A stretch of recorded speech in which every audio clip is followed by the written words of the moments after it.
Assalamualaikum hurmatli tabirchilar. Men shu biznes rivojlantirish bank hamkorlik xizmatlari markazi rahbari Ilgar Qo'monov Ilgar. Bugun shu tabirchilar bilan uchrashib, tabirchilar muammosini yaratib, shu muammolarni hal etish orqali ish o'rni yaratish maqsadimiz. Shu maqsadda sizlar bilan uchrashib turibmiz. Shuning uchun yana bir yandan aytaverasizda, kimni muammosi bo'lsa qo'llangancha harakatimiz hammasi ariza bersa, ariza orqali kredit bo'lsa kredit, bankga boshqa muammolarimiz bo'lsa shu muammolar, yana birinchi tabirchilarimiz bor ekan, Shohlar Ziynat Nemchishi. Kim sizmi? Muammolarimiz bor sizda. Tikuvchi nima qilajakman?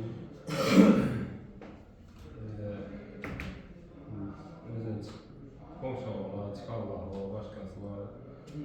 Şu çok edeceksin. Ne edeceksin? Durma mahallesi. Durman mahallede, he? Tükürçülük yetişe şartlarınız var, he? Ne olmaz mı? Ne olur? Banklık ne olmaz? Banklık güzel araştırmalar gerek. Kredi gerekirse, doğru mu? Maşin alışınız gerek. 100 milyon kredi tepside, 100 milyon kredide çiş çok ne yaratası? 3 iş çok ne yaratası, he? Ariza verdiniz mi? Ariza veren bulsanız, mesela arizanızı görüp çıkanız, icabi kulası hakkında tutup, size eğer hemen derseniz doğru geldiğinizde, kanuni doğrularınızı kredi şartlarına bulup, kreditinizi çıkarıp veriniz. Şu kreditinizi çıkandan keyin, abizaten iş sonunu yazısınız gerek. Başka muammanız yok mu? Bakınız. Keyin gidiyoruz ağzımız, maksud kasa. Sen ne olma, ne işleyeceksin? Benim de siyah varmış sana. Neyde fazla sanırım? Benim tarihimiz oldu. Zanalarınız var, ne? Tuzak kritik Şey çekiyor. falan böyle. Buna aboneliğine alırsam ya, kamaşa alırsam mı? Orada Çiş çoğunu yazarsam? Bir iş çoğunu.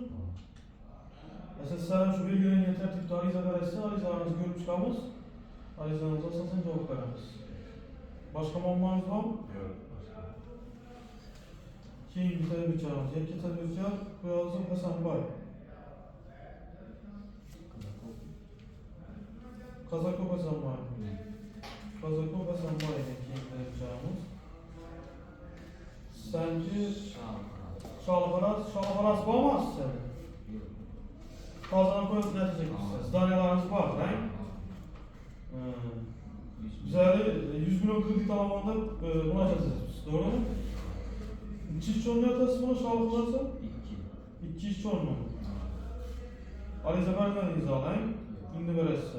Mesela belirlenen tertipte ariza verseniz arizalarınızı görüp çıkamız. Başka olmanız yok mu? Yok. Keyin bir çağırınız. Selamet bağlayın içici. Siz ne olmaz da? Meyvesi. 200 milyon kredit alamanda murojaat etmişsin. Meyve sıyıklarınız var mı? Kamaşlı alacak mısınız? Bunu abone alacak mısınız? Abone. Çiş çoğunluğu yatasın? 2. 2. Orada siz sen belirlenen tertipte ariza verirse görüp çıkartırız. Rahmet başka bir mesela var mı?